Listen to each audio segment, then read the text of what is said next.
All right, so this is like episode 8 of my podcast, I believe. I'm always one number off, so I'm gonna just go with episode 8. So yeah, I'm analyzing Ferris Bueller's Day Off, the 1986 film. And yeah, I'm just gonna start. So I'm gonna go in with a summary.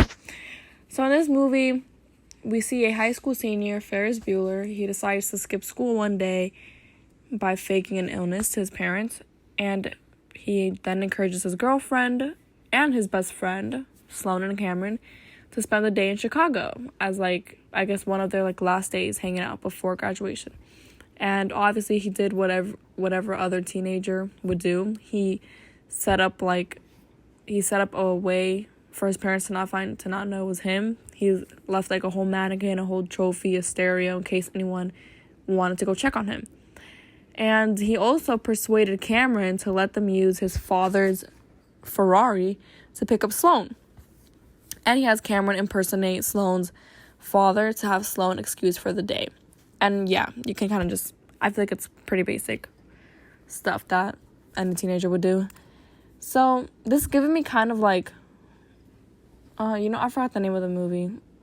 So I'm going to search up later what movie it is, because I know that there's a specific movie I'm thinking of that this reminds me of. But yeah.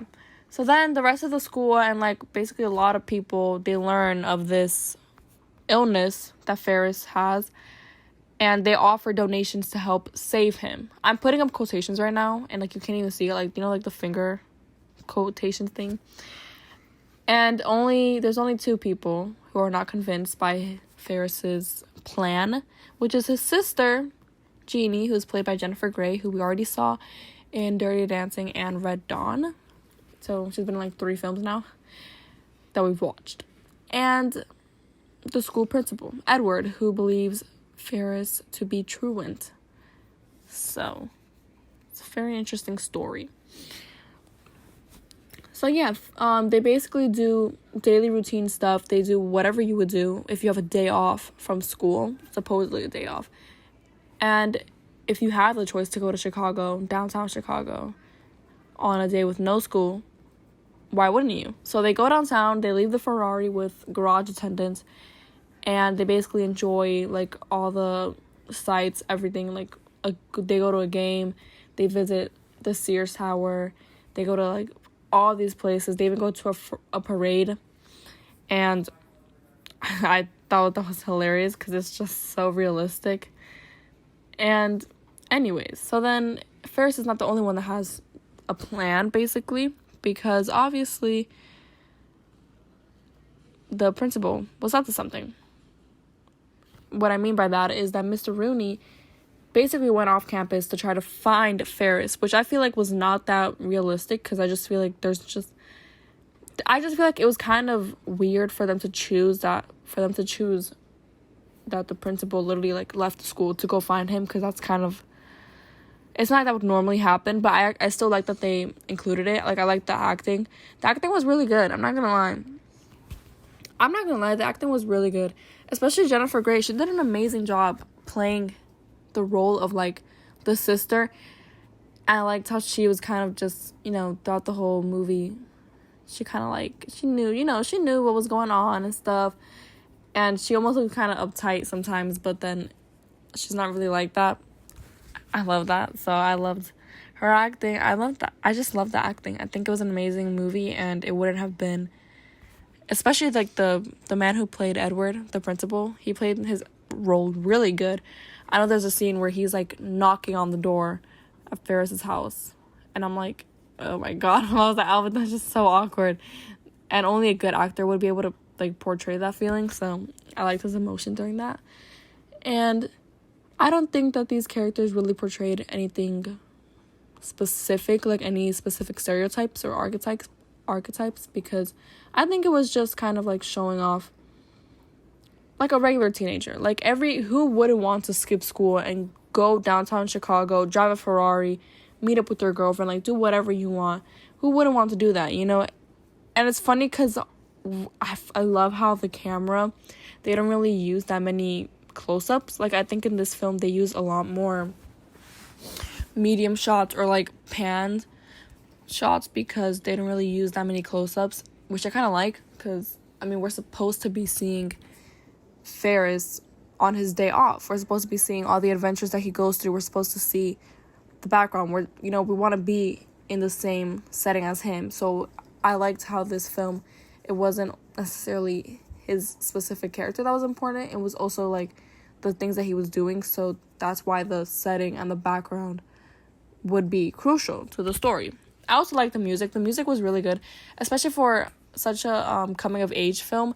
They used music that would relate to teens, basically, which I liked because, I mean, you're not going to relate to a coming of age film without good music and good sound, which I liked. So let's talk about the first time we see the parents. So the first time we see the parents, it's in a POV shot. Basically, the audience, us, we're being positioned as a child. And the POV is also used when Ferris looks at Jeannie. So, like, this is, they do use the POV shot, like, a few times in this film.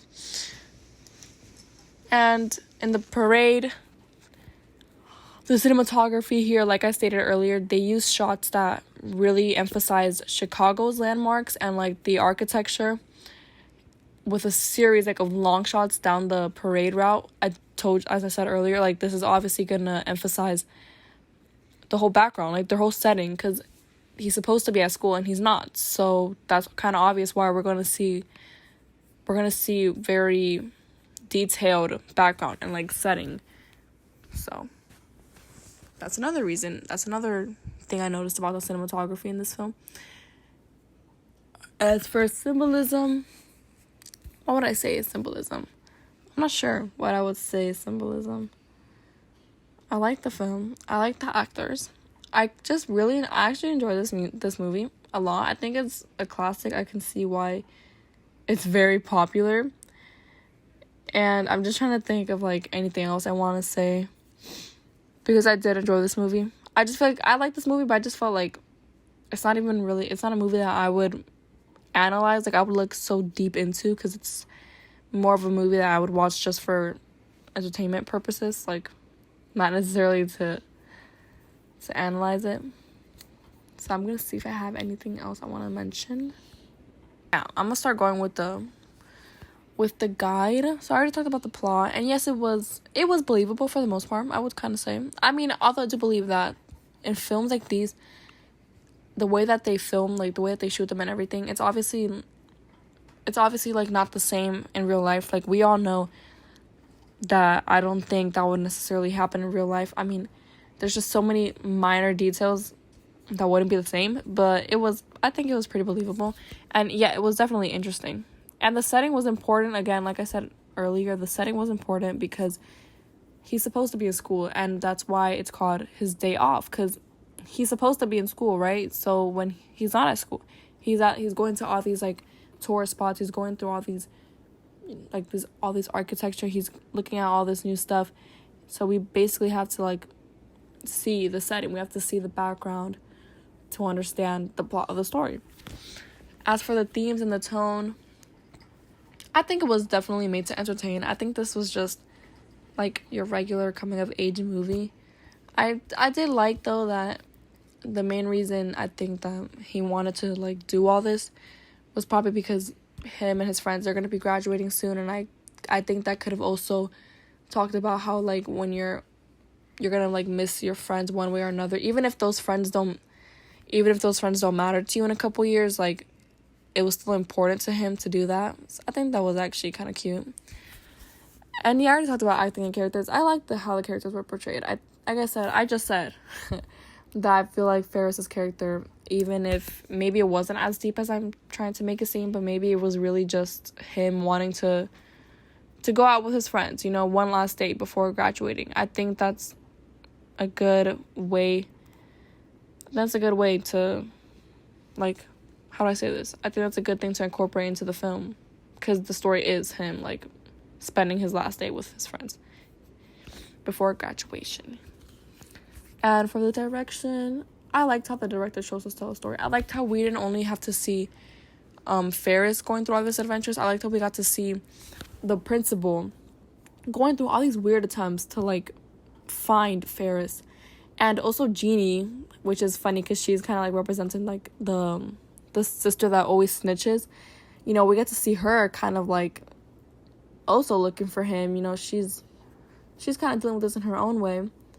And we don't only get to see that. We also get to see the shot where his parents are coming home, and like basically we have to see, we're like very, what's it called? It's very there's so much tension during the scene because his parents are like right in the house and he's not there yet. So we're just like, you know, I loved how this scene was shot because it was going back and forth between his parents in the house and like him, and it was so crazy. That was a really good shot.